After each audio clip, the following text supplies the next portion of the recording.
All right, welcome everyone to another episode of Ticket Training Tuesdays. If any of my colleagues could let people in as they come through, that'd be much appreciated. Thank you. So yeah, welcome. We're on episode 9. We're flying through them.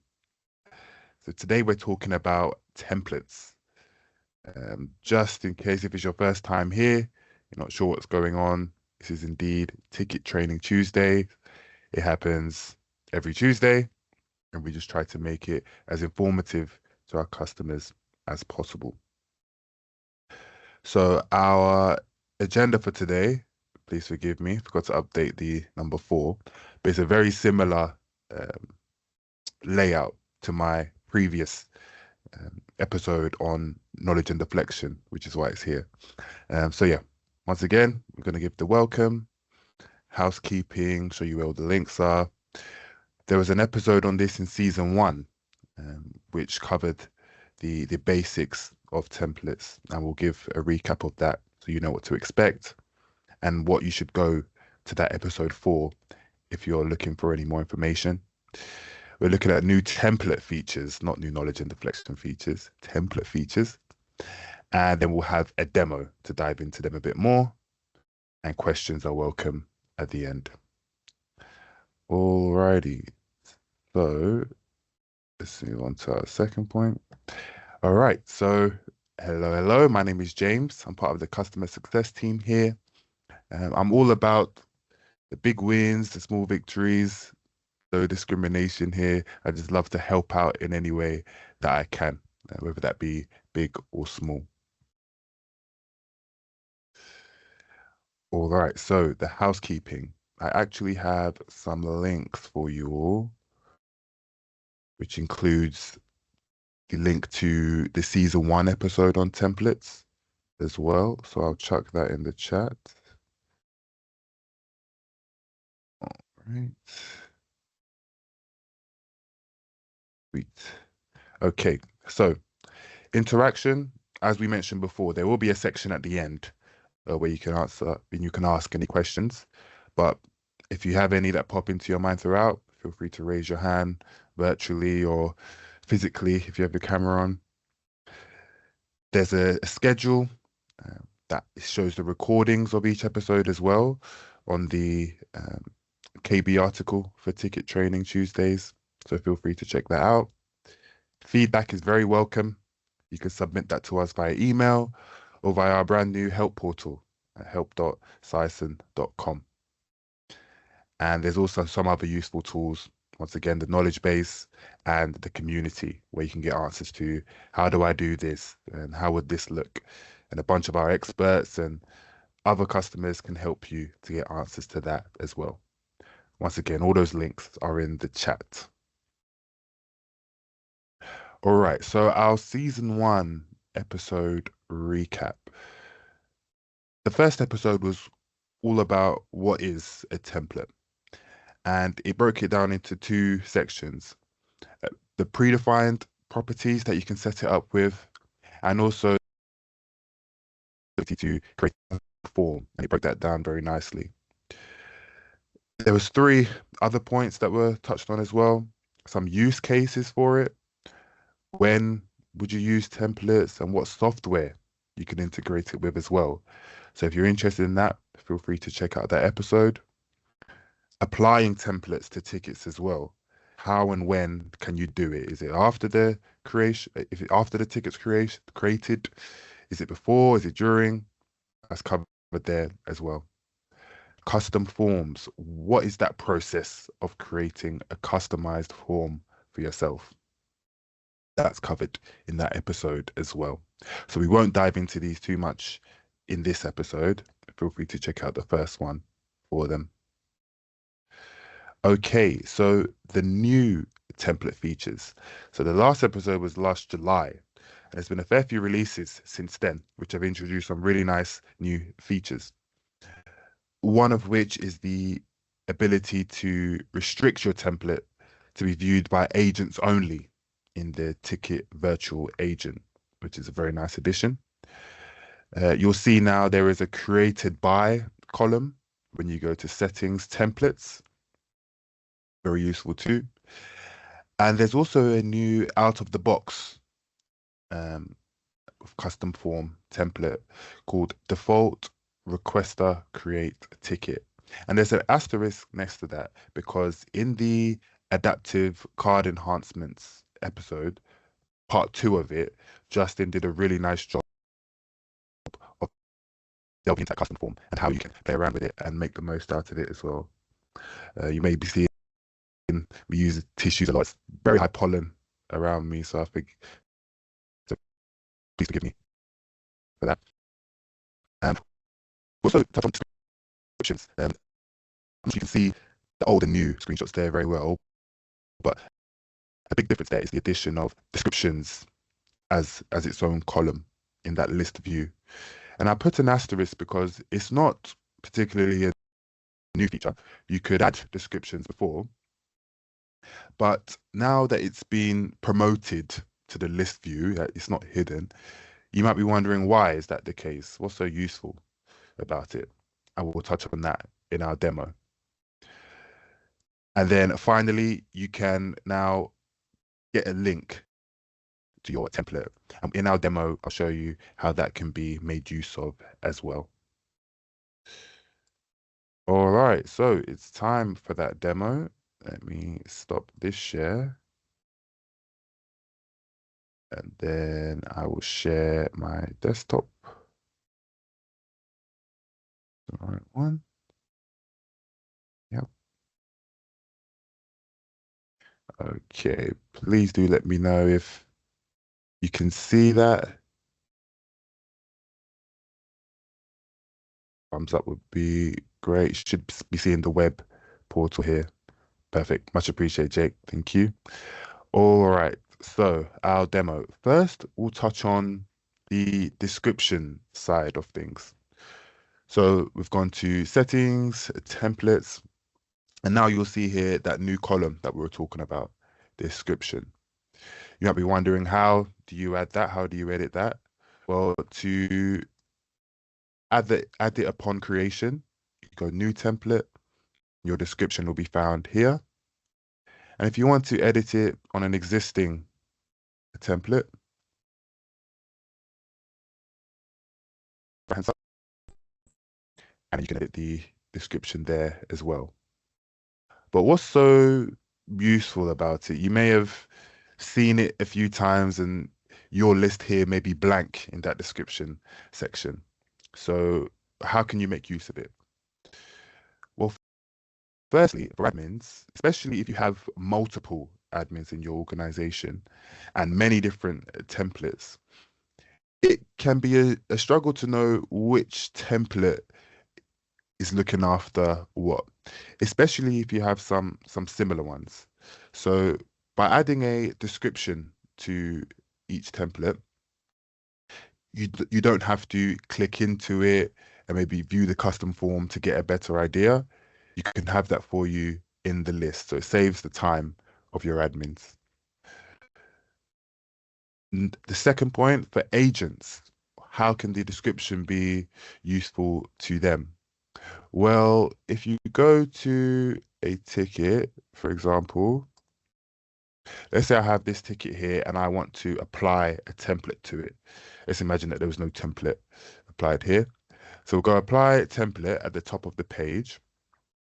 And then let's say you have a whole host of templates, more than I do, and you've got a really, really long list and a tiny scroll bar.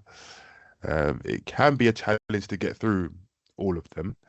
But if you add a description, it will help you to differentiate between each template here. And you can also use it to search for your template as well. So let's say, for example, I'm looking for this private team one. I don't have to necessarily say private team. I could just search top secret and that will pop up there. So you can make the lives of your agents a lot easier there as well. That'll be particularly good for new agents that come into the team that might be a bit flustered and not sure what's what. That description can help them out a lot there. All right, so that's how it helps your admins, TVA users as well. So it could be users, could be agents, but how can descriptions help them day to day? Well, if you have your multi so that you have a bunch of responses returned to the max, so I can get up to 10 responses when speaking to the ticket virtual agent. If you set up and you go to your virtual agent, let's just say Teams access. Let's say here that list was up to 10, for example. It could be quite difficult to know which is which if it's all just a couple of keywords. The description can help your end user and your agent to differentiate between each template here as well. And also, if you include some extra information, so if we go back to templates, here I've put some extra info. So for example, for my testing one, I've set this to agent only, which we'll touch on later on. I've put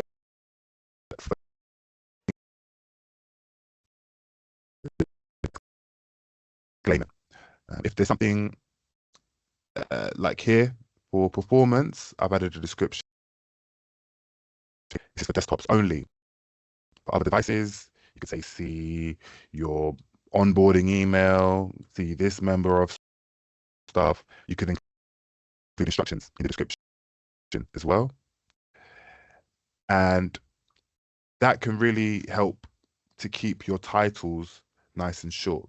Because for this one, for example, I've put tester for testing only. For you, you may put in the name for testing only and try to all caps as a disclaimer. But that could muck up your report. It could be a bit messy there to have really one or one. And save the longer text for your descriptions and keep things nice and neat.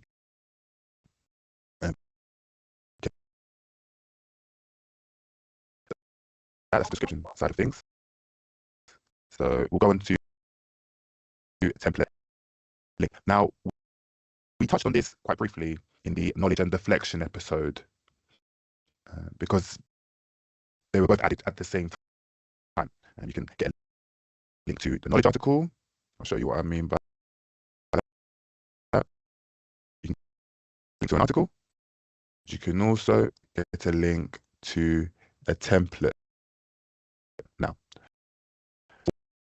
what's the difference? Well, it's quite a simple one. So I'll show you an example. Let's say, for example, here, this is an example of a template.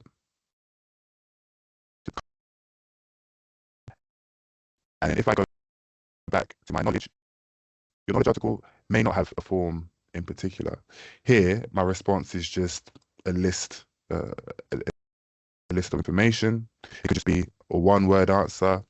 So if you want to send out a specific template or a form you're looking for getting a link to the template. So I'll show you an example of that in action. So if I go to my chat here, let's say somebody's reached out to me and they've said, hey, where can I find the offboarding form? Now I could tell them, oh, you need to go to this virtual agent, you need to use this prompt, and you can. If I know where that form is, I've got the time. I can simply go into template, grab the link to my offboarding form, and then send it to them out of here. Just a reminder of what that looks like. So once I send that over to them, let's see what their experience is like. So they've received it, they've clicked on it, and they're taken to the form here. Once they fill that out, they'll be taken to the request portal where they can see their ticket has been created. You can see their form answers. They're all good to go. And then they can then receive notifications on any updates through Teams. The person who will be using that offboarding form a lot, then they could go ahead and grab this link that you sent them.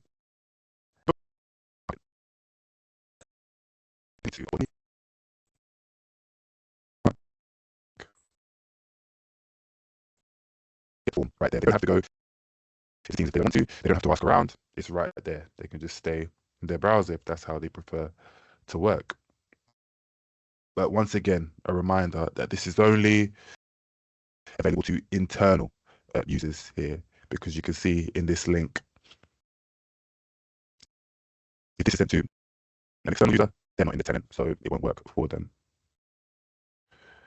All right, so agent only templates. Let's move on to that. Okay.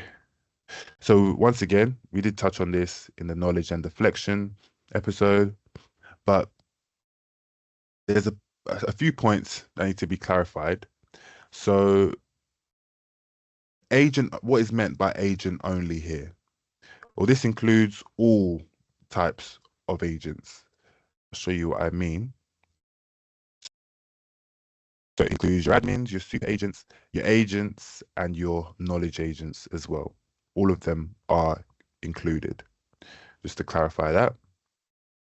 And also, once you turn that on, agents aren't able to see those exclusively. They can still see all that your Tikit virtual agent has to offer. You can see all the different knowledge articles as well. But end users, of course, they won't be able to see those agent only articles and templates. So I can show you an example of that in action here. So here I'm logged in as an admin. So I'm looking for Teams access, and as you can see here, I've got my private team and I've got a team access request here. And in my knowledge, I've set it up so that the private team is agent only and the team's access request is not, because my agents, they're the ones that will be looking for those top secret teams, as it were. Maybe your infrastructure team has these specific permissions, your network team. So in order not to confuse other people that may be looking for access to other public teams, I've included that for agents here exclusively. And that's another example of how helpful the descriptions can be as well in making that discrepancy known. So those are the main three that we wanted to cover in our demo for today. Do you have any questions that you'd like to ask? Feel free to raise your hand if you do. Just share my PowerPoint.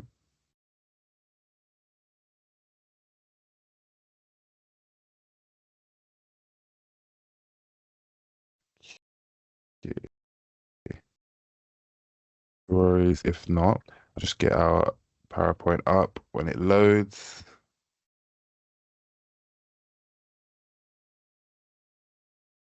Alrighty. Okay, so just a reminder, if any questions do pop up into your mind, if you have one, feel free to drop it as an email, help@sison.com, or you can go to the portal that's linked in the chat as well. So thank you all for joining, and we'll see you next time. Have a good afternoon and rest of your day.